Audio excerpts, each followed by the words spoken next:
Hello, hello, hello. Good morning or good afternoon, good evening.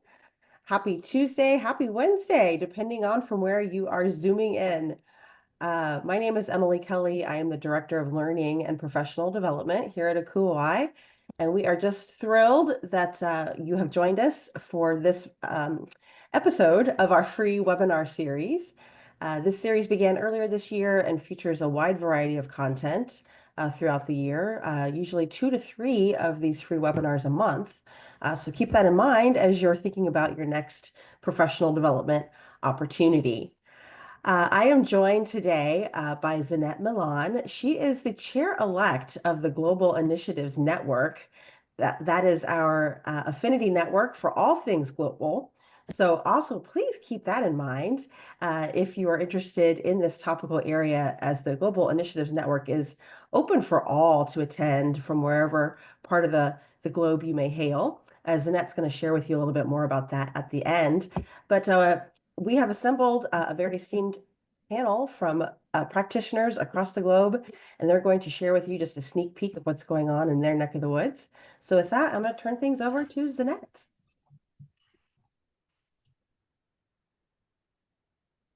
Oh, it looks like we lost your audio, Zanette. Can you hear me? Now we can. Okay, sorry. So hello everyone, welcome to our webinar. I'm so excited to see everyone and so excited for everyone who's joining us. I'm taking a look at the names and I see a couple of familiar names from our recent RV SHTI in South Africa, which we had last week. So it's wonderful that everyone could join us. As Emily say, I'm representing the committee for GIN, our Global Initiatives Network, and I would just like to introduce you to the rest of the team as well. Some of them are here, some of them will not be joining us today. But firstly, and I would like to welcome, and I see Dr. Kevin Kon is in the room. Dr. Kevin Kon and Dr. Barbara Pansiri are our current co-chairs. We are so proud and so privileged to be sharing this space with them and to be working with them. And we can celebrate Dr. Barbara, recently coined doctor, only last week or 2 weeks ago. She graduated with her PhD. She came all the way from Botswana to Bowling Green State University and graduated. I think we can be extremely proud of her. The co-chairs elect is myself and Amy McCaskill. She's from the University of Auckland and I'm from Kansas State University, originally South African and currently in the States working here for a bit. So it's such a privilege to be sharing this space with all of you. Also in the room today, we have Lanshay van Tonder, who's our representative on the ACUHO-I Executive Board. He's the Globalization Director and he's currently the Head of Residence Management and Student Life at the University of Pretoria in South Africa. So we're so happy to see him here and to have him here, and we thank him for all the opportunities that he gives us in the ACUHO-I. And then also you met Emily Kelly. We're so grateful for her. She makes things so much easier for us.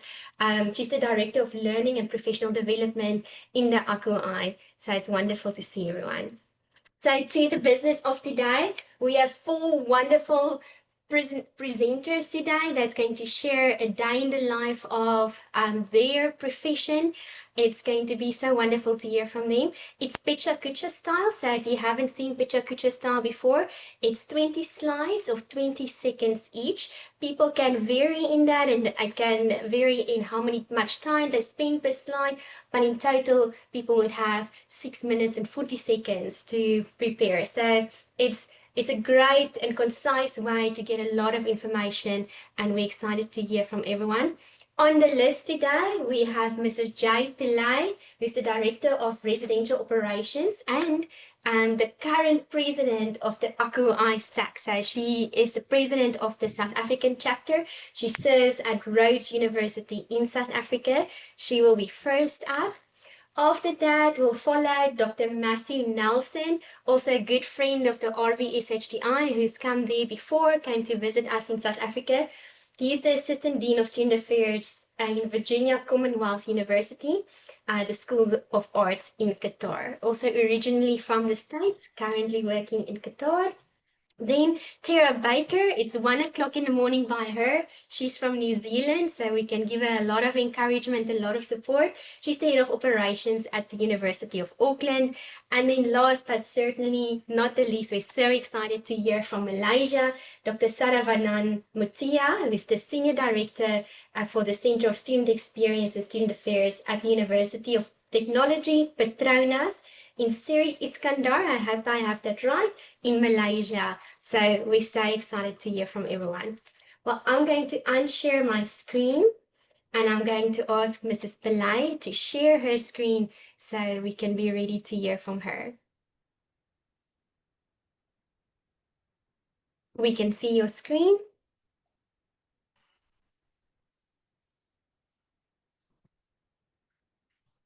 You can unmute, Jay.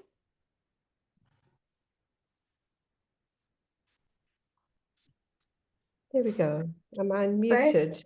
Thank you. Thank you, Sanette. Thank you to the GEN Network. Good morning, good evening, and hello from South Africa. Colleagues, it is an honor and a responsibility for me to speak to you today about one of the most pressing and transformative aspects of our higher education landscape, which is student housing. My focus today is to explore the current Southern African perspectives of student housing, unpacking regional trends, spotlighting innovations, and naming some of our challenges in our sector. Sanette, is my presentation? We can see it, but it's not moving. Yeah. Maybe if you stop the presentation and start it again. I apologize. Sorry about that. No, don't worry.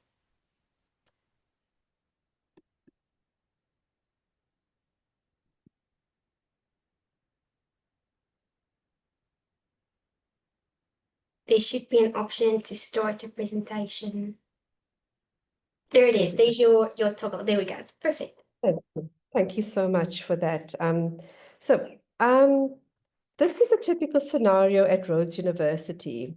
As most Southern African campuses wake up gently, we steeped in our historical representation, our residence halls at Rhodes University, which was once excluded, is now very inclusive to our diverse student population, though not all find housing with ease. As students wake up to no running water at our colonial university, basins are dry, taps are useless. In places such as this, our basic services such as water, so central to dignity and comfort, are fragile. At the helm of these everyday struggles, discomfort often turns to unrest. In times, it realizes itself in protest action. These moments mark the beginning of a long and demanding day in student housing at Rhodes University in South Africa.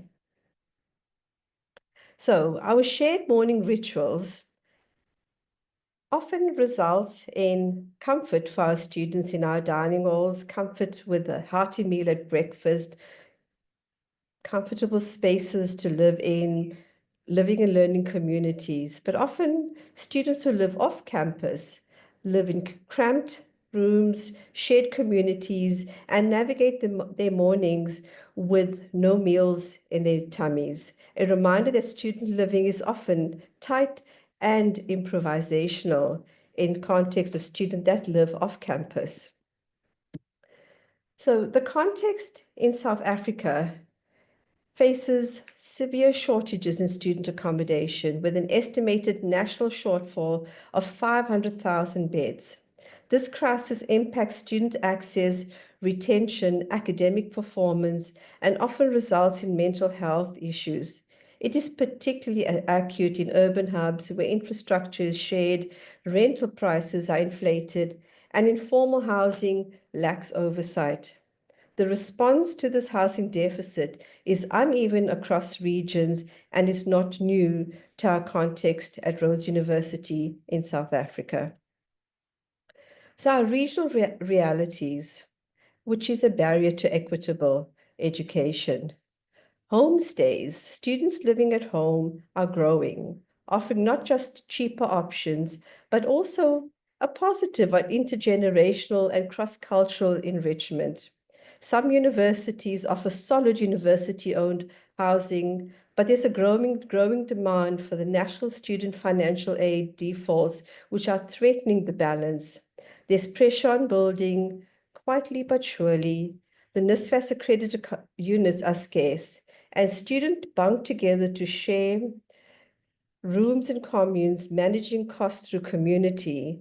And this does create an unequal division among students that have and students that have not, and students that live on campus and students that don't live on campus, affecting mental health and social exclusion.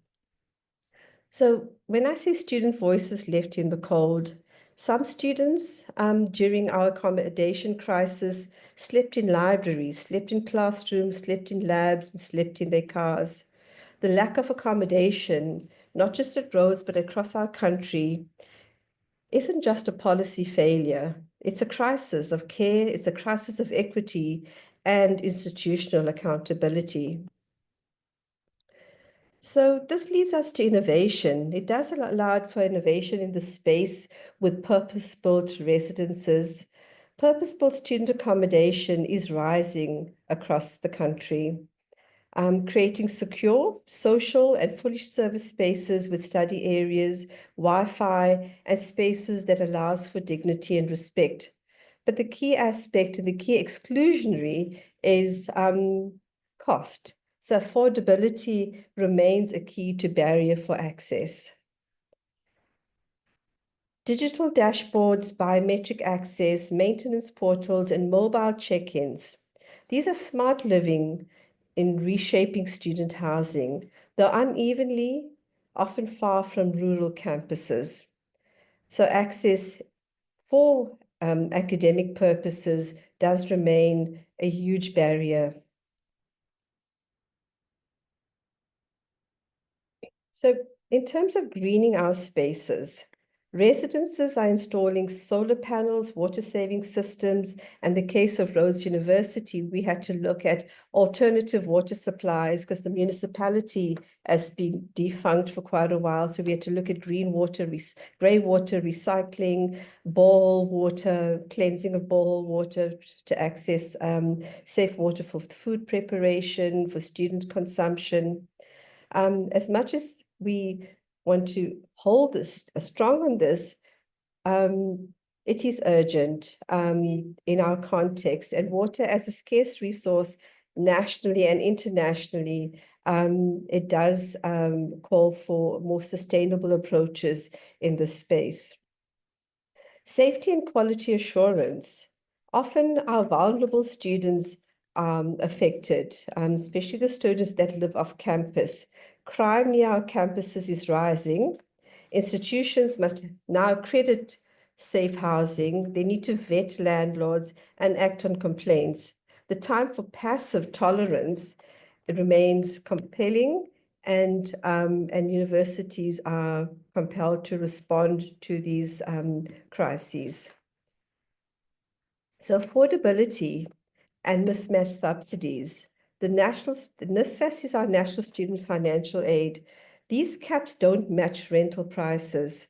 The mismatch forces low-income students into unsafe, overcrowded housing, a silent injustice that needs urgent policy reforms.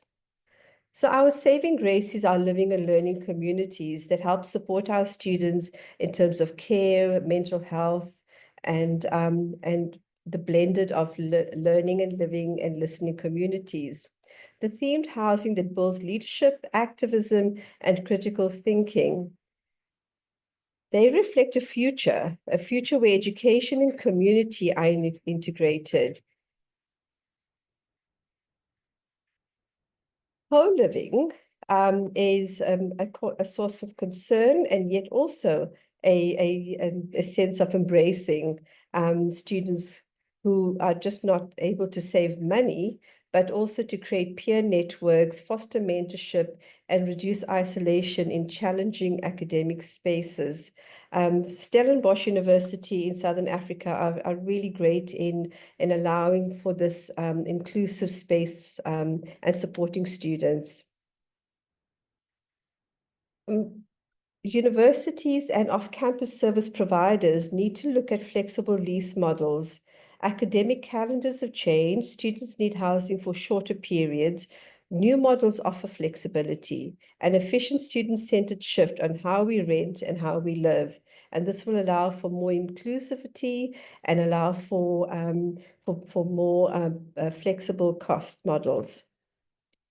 Within the Southern African context, we have students who really struggle with cultural identity and spirituality. In many Southern African residences, practicing African spirituality can be quite complex and multifaceted. This highlights the need for residence spaces to be inclusive, ones that respect spiritual plurality, provide spaces for rituals and healing practices, and also to promote interfaith dialogue within campus communities. In terms of LGBTQI communities, we need to be more inclusive. We've moved into making sure that our bathrooms are gender neutral, to allyship training. Some campuses, some residences are making strides, but creating a truly affirming, safe residence for queer students remains unfinished work, regionally and nationally. High Health in Southern Africa has assisted the university structures to invest in students and looking at student communities and student housing, not just as spaces. The housing crisis isn't just about bricks and beds, as we know. It's about student health, it's about access, it's about transformation. Having a stable home is foundational to success and to dignity.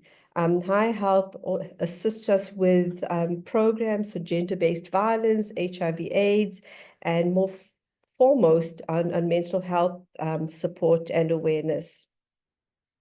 So we want to dream big and we want to reimagine our student living in the space. So in closing, I would like to say that this calls to action. We need to look at reforming the NSFAS financial program. We need to build responsibly so that access for all students. We need to create a respect culture so that diversity, whether it's religion, traditional norms that needs to be supported on our campuses. We need to center the student experience because housing is just peripheral. It is powerful. Thank you. Thank you so much. It's wonderful. Thank you, Mrs. Pillay. We really appreciate it. I think there's some very unique challenges that South Africa is facing, and I'll be interested to hear how it resonates with the different regions across the globe. Thank you so much.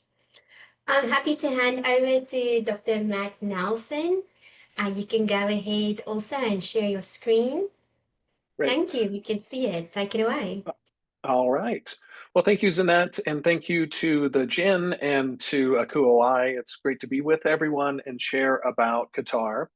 So welcome to, let's see, oops, there we go. Welcome to Qatar. So I've been in Qatar since 2013. So it's, yeah, from the US, but I've been here quite a while. And Qatar, if you're not familiar, is a country that has a balance between tradition and innovation.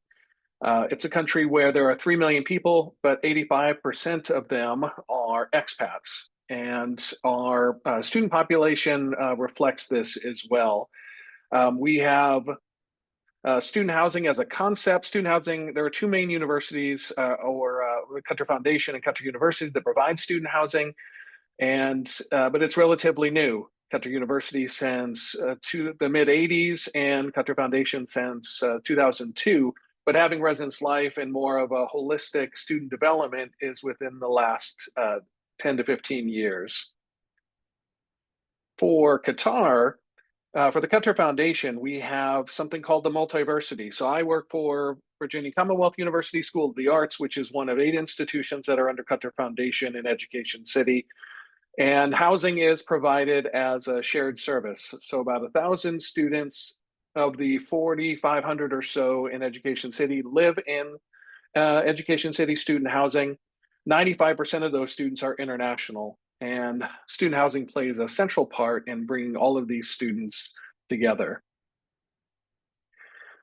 As I mentioned, Qatar kind of has a nexus of tradition and innovation, and housing reflects that. It blends global best practices with local values. This is QF student housing for the foundation. And if you were able to zoom in, you would see calligraphy, courtyards, even the structure of having separate buildings and gender segregation between. There are two complexes that look just like this. Exist while they're also LEED Platinum certified by the US Green Building Council. So there's a careful balance of cultural respect, but also international standards. This is also reflected in the modern design of student housing as well, where the construction features both sustainability and beauty in the architecture, prioritizing modular layouts that support both comfort and function in daily student life. So this is a single student room, although there are versions of this that are double occupancy as well. Similarly, there's a smart housing technology similar to what Jay mentioned, but card access, gray water filtration systems, solar panels, those wind turbines that are there. As well. They extend beyond construction though into the daily lives of students, where they can impact the energy usage of the building, but it can also contribute to a sustainable environment and learn those skills throughout their experience living in student housing. In addition, it's a smart building in terms of climate control as well, modulating the air conditioning, even though we live in a desert where it can get up to 50 to 55 degrees Celsius. The housing complex was built with single occupancy in mind, but the growing demand, both of all of the Education City universities, but also at Qatar University, where they are building 8 new buildings that are planned by 2026. They similarly have about 1,000 residents that live there as part of their total population that are attending the university of about 25,000. Housing in both of these places prioritize international students, as I said, as well as scholarship recipients and those that live far from campus. In line with the growing demand, there's also shifting preferences of students coming out of the pandemic. Students feeling isolated, wanting more connection, along with financial needs as well, has meant that the preferences have shifted to double occupancy rooms, either in, this is Qatar University, or within Education City housing in either a studio apartment or within a residence hall room as well.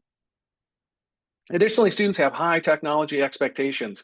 There's never enough Wi-Fi, I think, as we all know, but they also want seamless tech integration across devices to be able to use wherever in the room that they're wanting to do for personal purposes or for classes that they might still have online as well. And each of the universities are trying to meet those demands while also managing their own budgets as well. The challenge, though, for student housing is how do you do more with less? One thing that has been noticed at both universities is, or both campuses rather, is that while the student population has been going up, the number of staff is going down. And so that means doing more with less, providing the same level of service, but in a more efficient way. In facilities management, while the construction quality is high, this is Qatar Foundation housing, maintaining the spaces within a limited budget is a challenge. Students are now expected to take a greater responsibility. I think coming in when it first opened, students, a lot was done for them. It's better for their development as well to take on more responsibility for cleanliness on a daily and weekly basis with standard cleanings, maybe only once a semester. 1 minute, Dr. Nelson. Okay. Global engagement. So as I said, there are 80 plus nationalities that are on both campuses. So students engage in that way, learning cultural competence, engaging through difference, and working together outside the classroom. And this happens in student housing because so many international students are coming together. There's also the need to learn and be culturally sensitive, learning from each other and having an open mindset. Cultural competence I touched on. There's a need to also meet students where they are, not just through saying email is our primary mode of communication, but engaging with students in informal ways and through technology.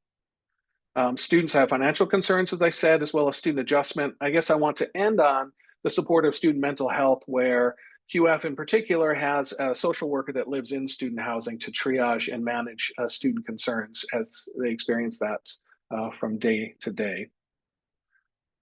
And I think that is it. Sorry, I went through a little bit fast. Even with practice, Pecha Kucha is always challenging. Thank you. It always gets you. Thank you so much, Dr. Nelson. We really appreciate it. I think the resource management is something that we all are faced with, and the lack of student engagement, how to engage students where they are and not over flooding with emails. So I think there's a lot of similarities there. Okay, we are ready to hand over to Ms. Tara Baker. We are ready for you. You can go ahead and share your screen. This is going to be a true test of what I look like at 1 o'clock in the morning. You look amazing. No one here would say it's 1 o'clock in the morning. You are rocking it. Here we We go. can see the screen. Beautiful. You can start your Tēnā koutou. presentation. Tēnā koutou ko Tara Baker tōku ingoa. He ura mātua whakairi a hau I Waipapa Taumataro. Kia ora, my name is Tara Baker and I'm the Head of Operations for Accommodation at the University of Auckland here in New Zealand, and it's my pleasure to share a little bit about what we do to create sense of belonging. In 2024, a temporary sign identifying a space used by our Māori and Pacific students was described by political leaders as segregation. This uninformed claim resulted in real harm to staff and students, and while the news cycle has moved on, these events showed up the need for better understanding about why such spaces exist in our university. University life is a huge transition, especially for those moving far from home. When students feel like they belong, their well-being, confidence, and academic success all improve. With a focus on improving well-being within our accommodation, interventions are dependent on, among other things, the human sense of connectedness. That's the heartbeat of our work. We know that shared experiences strengthen proactive communities of learning, and as our student cohorts increase and diversify, our work as leaders must evolve alongside our students in order to foster confidence and nurture connections and build supportive communities that celebrate our unique identities. The University of Auckland is committed to positively impacting society, and we approach this in ways which are consistent with our Waipapa framework, which emphasises manakitanga, whanaungatanga, and kaitiakitanga, care, connection, and guardianship in everything we do.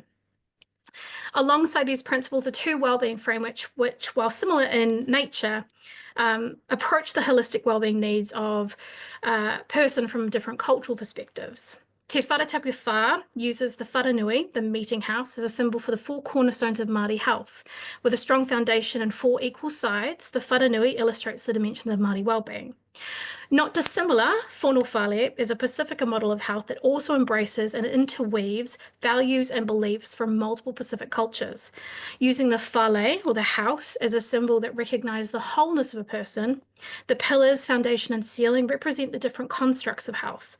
In summary, if one of the dimensions is missing or damaged in some way, a person or collective may become unbalanced or unwell. In accommodation, our approach is guided by our waka to wellbeing, inspired by Te Whare Tapu Whā and Whale Whānau. We look at the student and their well-being as a waka in motion, with each paddle representing a dimension of well-being. When shaping a resident's experience, we want to ensure each paddle is engaged so their waka moves forward, as we in turn help to keep the waka steady on their journey. The challenge of creating a sense of belonging in large residential buildings that by nature of scale and layout often determine how students are interacting with each other means we need to consider how we can scale down into micro communities within them and create experiences that resonate with these students. With this in mind, we've continued to enhance our first year student accommodation offering from just the traditional alcohol-free and single-gendered floors, evolving further with rainbow inclusive pods, to more recently the creation of our Tauira Māori kaupapa and Moana Pacifica initiatives. These have been developed because our students were asking for support in a way that speaks to how they've been brought up, how they interact with each other, how they see the world, and what's authentic to them in a living environment. The ethos being that it takes a village. These initiatives also serve to demystify the perception that student accommodation is only catered to and available for those from a privileged background, and it reinforces our value proposition that we offer more than just a bed and a meal. We create spaces where students feel seen, heard, and supported. Considering the present realities of both Pacifica and Tauira Māori as living communities that are unique, multifaceted, kaleidoscopic, and diverse in nature, it requires active participation from both staff and students to embrace their whānau as part of the journey, to ensure that we're equally proactive and reactive to the changing needs of our students throughout the year. Our Tauira Māori kaupapa floor is grounded in tikanga Māori, meaning it's not just a place to stay, it's a cultural home, a space for students to be Māori unapologetically while pursuing academic success. Its strength lies in our residents who lead with the values they bring and share with the whole community, and how they intentionally connect as a collective. He ara whiria speaks to interconnection. Like woven flax, we are stronger together. This philosophy guides everything on the floor: leadership, culture, and student-led success. Tauira Māori residents receive academic mentoring, goal setting, and leadership development with support from across the university, including our PVC Māori, kaiarahi, local iwi, and of course their Tauira RA. The Matariki event last year was a standout moment for the floor. A cultural celebration led by our students for students. It was an opportunity for our tauira to share a piece of themselves authentically, bringing the community together through food, song, story, and whakawhanaungatanga, meaningful connection. 1 minute, Kira. In Auckland, we have the largest Pacific population in New Zealand, and many of our students come from tight-knit, low-income communities. Established in 2023, Moana Pacifica is another cornerstone of accommodation. It supports students with shared cultural values, languages, and dreams. It's a warm, collective space where Pacific pride shines. We hold whiawhia nights, spiritual spaces, academic check-ins, mentoring through ACUHO-I, our study whānau, and cultural workshops, again putting our students at the forefront of us. It's holistic, body, mind, spirit, and culture, and it works. A personal highlight for me was inviting our Moana Pacifica and Tauira Māori kaupapa to the 2024 APSA conference to showcase our international delegates the beauty, pride, and passion of the culture that exists, not only in Aotearoa, but in our students. It was a really special moment for the teams who have been part of the journey, and I can tell you there wasn't a dry eye in the place. Before these initiatives, Māori and Pacific students reported stress, disconnection, and culture shock. Now they see confidence, leadership, and belonging. These flaws shift not just outcomes, but identities. Our latest surveys show it clearly: more engagement, more pride, stronger friendships, better scholarship retention, and the data backs up what we already knew. When we build homes and create spaces that honour identity, students don't just survive, they soar. These initiatives continue to be successful because our residents believe in the opportunities and want to come back to support them, whether it's a Pacifica or Tauira RA or as an ACUHO or wānanga mentor, because birds fly to where they'll thrive. Wow, thank you so much. That's beautiful. I just want to absorb everything that you are saying. I just think that there's such rich symbolism, such rich words. I love the language. We spent the week with Jacob Watere, and he taught us how to say kia ora. So kia ora, Tara. Kia ora. Okay, next up we have Dr. Saravanan. We are so pleased to have you here. So happy to meet you. You can go ahead and share your screen. Okay, thank you. I hope everybody can hear me. We can hear you, we can see you. Perfect. Okay, Go ahead. fantastic. Okay, so hi everyone. This is my first time. So I am Saravanan has introduced. So I'm from University Technology Petronas. Probably many of you know the Petronas word there. But actually in Malaysia, if you look at it, these are the breakdown of the number of universities that we have. But actually we have even more community colleges and so on, which makes it almost about 500 plus. So now when it comes to UTP, as we may say, we are actually a Malaysian research university, been around for about 28 years, owned by the National Oil and Gas Company. But the fees, the funding also comes from student fees and so on. Okay, when it comes to the students part, we actually look into this concept in providing the vibrant campus as well as the support for student accommodation. The whole idea is about how do we build them to become the type of graduates that the university wants to put out in the community and so on. So that's the concept behind the student accommodation, and it's very, very important as it drives the university's policy of mandatory on-campus accommodation for all foundation as well as the undergraduate students. Only the postgraduate students are allowed to stay out of campus. This is mainly connecting back to the well-rounded global graduate development, which touches on the items that I've highlighted in yellow. So these are the type of accommodation we actually provide for the students. On campus, we have about 5,900 plus accommodation, which actually runs from the newest about 10 years up to about 28 years. So as you see that maintaining all these facilities is not easy.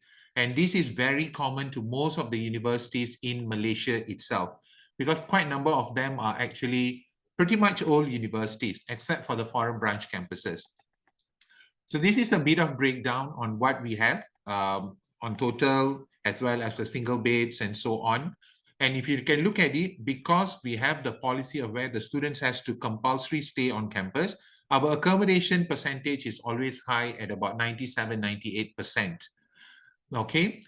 And we use the student barometer survey to test our living experience among the students. So if you look at it from 2019 up to the last one, we have slowly progressed. And our target is to have about 98% of our living overall experiences. Now, the key trends here is more on about aligning the first year experience with the student, with the university's expectation, because we want to provide a very good experience on the first year itself, where it's about transitioning the students from schools to universities, building resilience, and putting this diversity and inclusion into them. So that is actually one of the trend that we are looking at. How do we set up the hostels to support that? And then in terms of looking at the generation change, you can see, I think this is very unique to, I mean, not unique to us, it's all to everybody. You can see these are the concerns that this group of students, they bring in as they come from Generation Z and Alpha. Especially like what Dr. Matthew mentioned earlier, technology and Wi-Fi is so important for them. So we have to make sure the campus is fully, enabled with all that.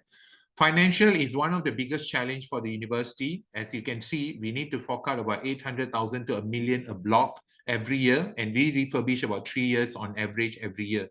So this becomes one of the biggest challenge, and managing the rental at an affordable level with the students. And also staying in trend. As you see, the students now, they want everything to be colorful, Instagrammable spots, and furnitures and whatever not. So these are some of the hostels that we have on campus. And these are the type of rooms that we provide for the students.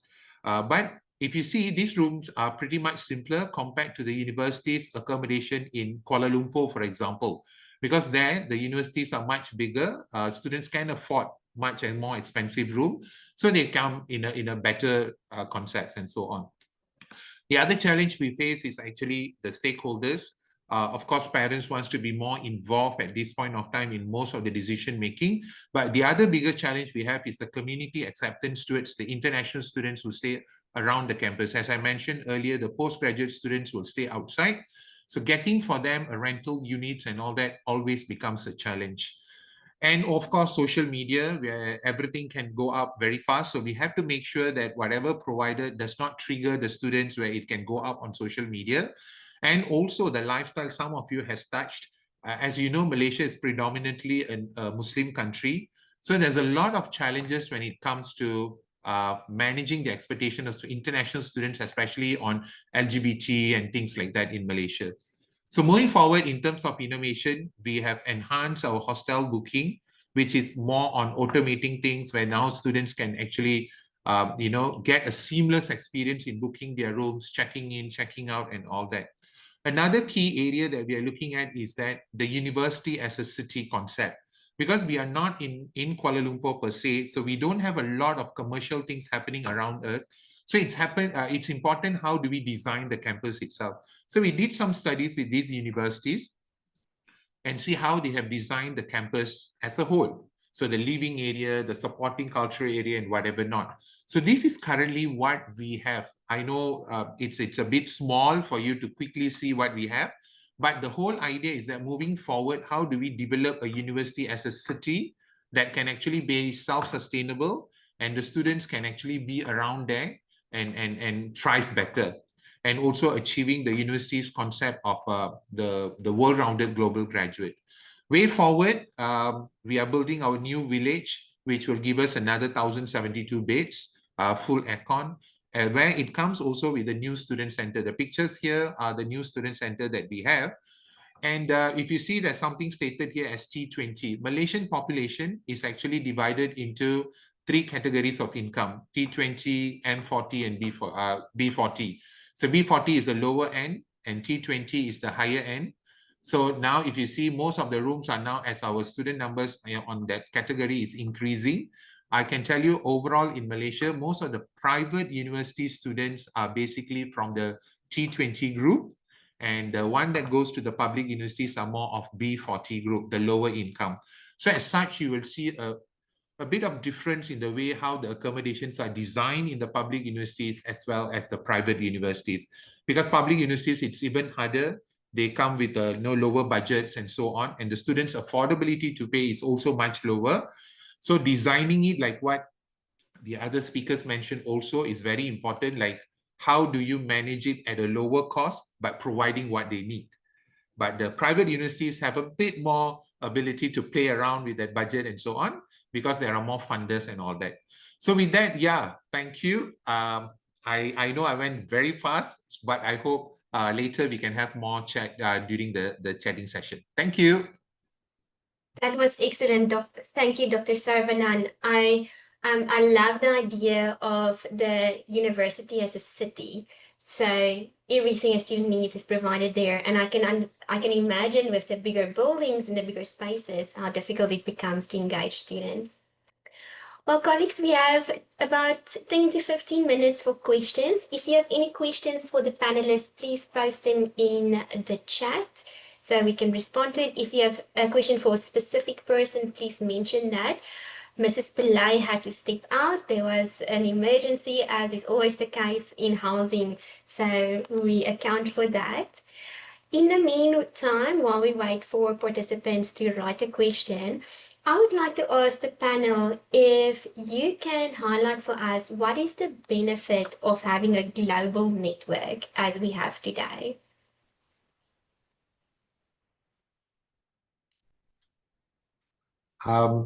Maybe I can go first. Okay.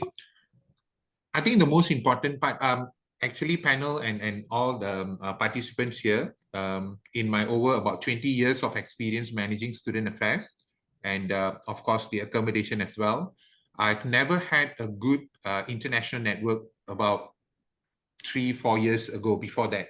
But then again, after that, when I started working with a group in Malaysia called Purple House that have connection with your team, that's when I started to liaise a bit more, understanding how things are done in the other countries, especially Australia, New Zealand, and UK, and so on. That gives us a very good insight of how things are done on the other part of the world. And also because the students that you see is different from the one that we have here. And as Malaysia targets to have about 250,000 international students on board here, it's very, very important for Malaysian universities to see how does these students live back at home? What is important for them? And especially when they are leaving everything behind and coming over to Malaysia, what kind of support is required within it is not just about giving them a room, a bed, and a toilet and things like that. It's more about the support to give them, especially the first few months, because a lot of them, like what we see, they fall through the mental breakdown, because this is the first time they're away from their family, some of them as young as 16-17 years old. So I think having this kind of network is really, really good in helping us to build, or even I believe some of your universities will have students from Malaysia as well. So even you can understand from us who are these students and what is required. Yeah, thank you. Excellent response. And I can hear that you do have a challenge with making international students feel accepted. And I remember coming to the States, one of the first things I did is I would walk in the shopping centers and the streets, and I would just message my American friends and just ask, is this normal? How does this work? How do I navigate this? And you just need someone to explain things to you. And I think this is the perfect platform for that. Any other comments? Yeah, Yeah, I could definitely jump in. I mean, I think oh, sorry. No, go ahead. Go ahead. Oh, okay. Yeah, I mean, I think it's so valuable just from a knowledge sharing and support perspective, and we definitely saw that during the pandemic, especially the early days of that, just trying to figure out what each country was handling it differently, obviously, but sometimes there are those kind of uniting factors, and I guess student finance and mental health and some of these things, but just sharing promising practices or innovations and ways to address similar issues is so helpful. But I think the biggest thing for me has always been kind of, a lot of the student housing profession, ACUHO-I is international, the I in ACUHO-I and all of that, but there's still a translation of what is a US situated practice and kind of culturally situating that and seeing how student housing as a profession exists in different places around the world in different settings with different students that also have a lot of similarities. I think it's just there's such a richness to the learning that we can gain from each other. So that's what I love about it. It's one of the things that kept us sane during the pandemic is you can reach across the sea and just ask, how are you dealing with this and what are good practices? So yes, it's a great knowledge source to have. Sarah, you wanted to say something? I mean, I think that was a perfect summary, really. I've been doing this for 18 years now, and the beauty of the work that we do in the higher education student accommodation industry is that we're actually not in competition with each other, like our institutions that we serve. That's where the competition is. So the beauty of what we do is we get to share. And it's so incredibly important. And as Matthew was saying, with things like COVID, being able to lean on each other and support each other was incredibly critical when the goalposts really kept changing, didn't they? And being able to share the best practice, what works, what doesn't, and how, from a cultural competency perspective, how we can support each other to learn from each other's student cohorts is so incredibly meaningful. So yeah, it's been incredibly important for me through my entire career to be both globally connected and locally acting through every industry body that we've had, from NZAT to APSA to ACUHO-I and GIN. So yeah. Thank you. It's a wonderful way to keep perspective, right, when things get tough. So we have a question in the chat from Erin Ryan. I'll read it out. During the process developing the direction to take at your respective institutions, in what ways was the student voice collected in regards to what students want? I think that's a very relevant question. I'd love to speak from the University of Auckland. We've just gone through our entire process. Actually, we have what's called the Residential Advisory Committee, the RAC, if you will. So every single residence, we have about 12 of them. They've just gone through their presidential elections, as it were, selecting their representatives for each of their communities. So if we have our self-catered communities where we have a mixture of both undergraduate and postgraduate, we've got representatives from each of those student bodies. From the first year halls, you have a president and a vice president, and then our resident advisors as well, who are part of it. And they meet with myself, my resident experience officers throughout the year to talk on very specific topics, from move-in to how we communicate with them, how we engage. We get them to review our residential contracts. We get them to review our residential rules, provide feedback, and really help us tweak and refine areas that will consistently change. Because ultimately, if we're going to continue to serve them as a student body, we have to listen to them as well. And, technology changes, the types of apps, emails, the support is always moving around. So having them there to guide us is so incredibly important. And yeah, it's a big part of what we do is really collecting and actively listening to our students.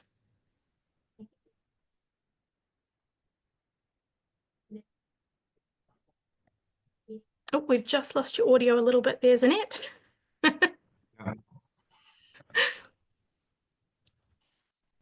Okay, Zanetta, I think we still can't hear you. Okay, anyway, while waiting for her to get back, so I will just add on a bit. Tara, thank you. I think here is the same thing. I think a lot of the points or the information is collected from the students through the Student Representative Council. They play a key role in helping us to collect the data from the ground.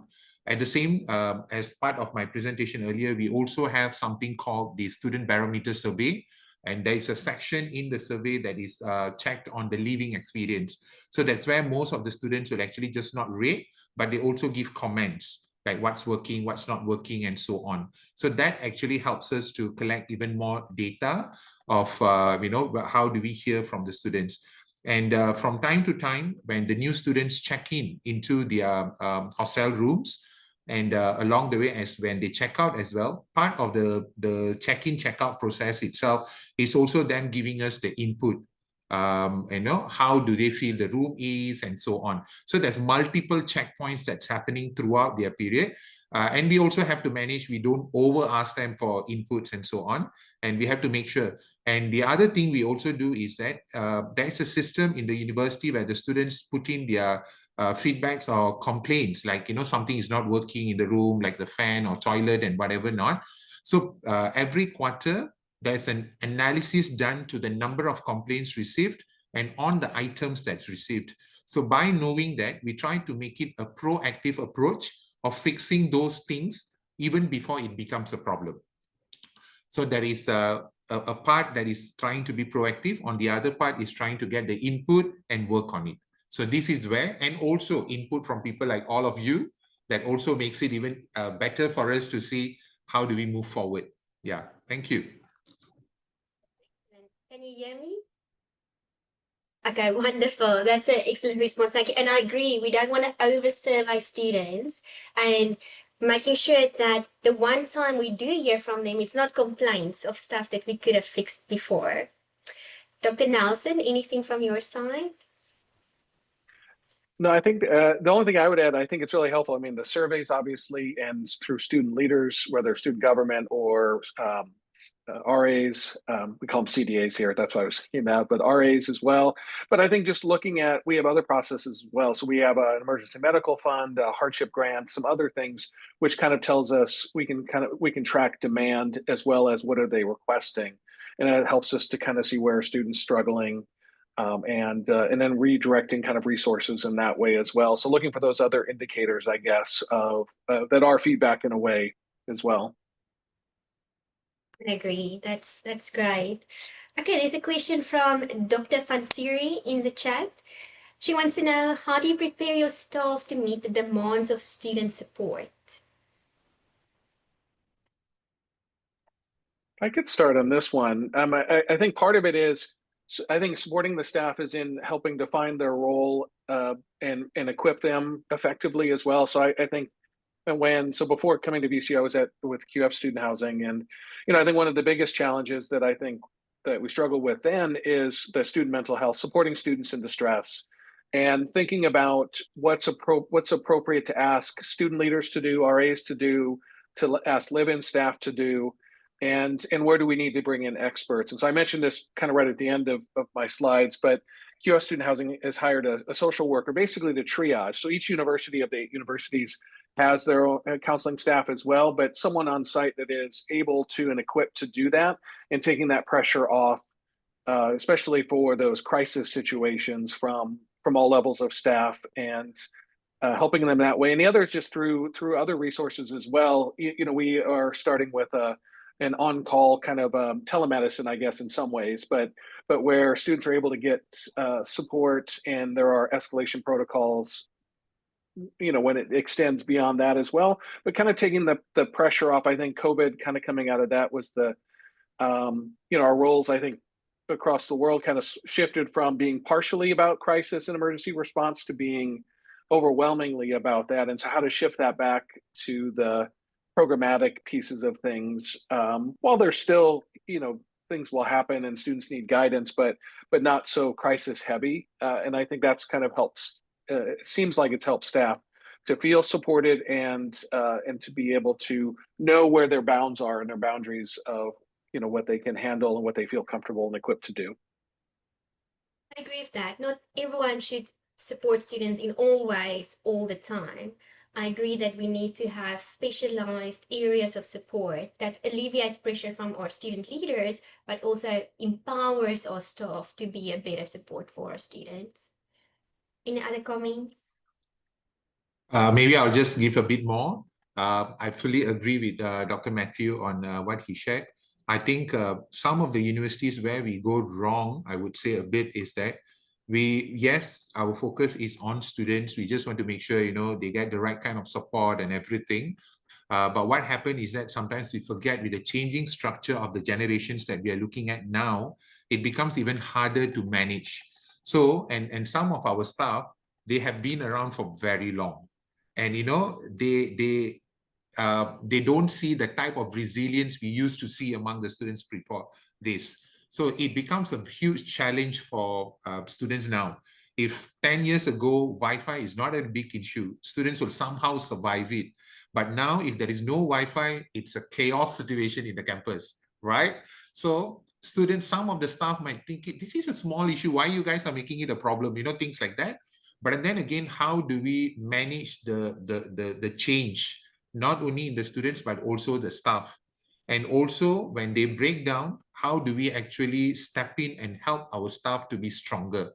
And continuously provide them the knowledge that they need in managing the type of students. Not only students, as part of the challenge that I mentioned earlier, is also about managing the parents. Because the type of parents that we see now, they want to be involved. They want to make the decision where the child stay, what do they get, and so on. I give you an example. In my previous institution where I worked, I had a student from India. And this girl comes from a rich family that has never seen lizard at home. So in Malaysia, lizard is part of the ecosystem. You will see it everywhere, okay? So every time she sees a lizard, she goes into a panic attack. And the mother, within the next 2 days, will fly in from India to talk to the university, to provide whatever, support and so on. So imagine the type of parents that the university staff is actually facing now. So we really, the student affairs or any department that's managing housing, a bigger challenge is now, how do you manage your students? How do you manage your staff? And how do you bring these two together? I think I agree, this is a great question. I think all of us have to look at it as a generation change. The type of staff we have, the type of support we provide for them has to always be there. Yeah, thank you. Thank you, Dr. Saravanan, and thank you to the panelists. Unfortunately, that's all the questions we have time for. Before we close, I would just want to take a moment and celebrate each and every one of you. Thank you for taking the time out of your day to prepare for this. It really enriches our global understanding, not only to see that we have shared challenges, but we also have shared things that we can celebrate and that we are doing well. Thank you so much, and thank you for being here. For our participants, before you leave, I will just want to grab your attention for 2 more seconds to just plug in anything else that's happening in the ACUHO-I. If you visit the website at ACUHO-I.org, you'll be able to see all the upcoming events for the ACUHO-I that's happening next. I hope I will see a lot of you at the conference in Columbus, Ohio. We're looking forward to that. But under upcoming events, if you just scroll through, here's our webinar that we're having today. And then on May 12th, here we are. May 12th is our next GIN quarterly meeting. Please be sure to register for that. If you are new to the ACUHO-I, please visit this page and sign in as a member. Remember to use your institution's email address. If you have problems with that, the ACUHO-I office is very quick to respond, and they will help you log in. But you can join all of our discussion forums. Please follow the Global Innovations Network so we can communicate with you on there. For those of you who are active on WhatsApp, I've shared the QR code for our WhatsApp group. Please feel free to join the group. We would be happy to connect with you there. And we also share any upcoming events that's coming on there. And we will also be doing a lot more discussions and conversations. But for now, unfortunately, our time together has come to an end. I'm so happy that we had so many people participating today. Thank you for our wonderful panelists, and thank you for the time and attention that you have given to the ACUHO-I today.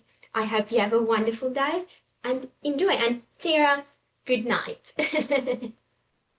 Thank you so much.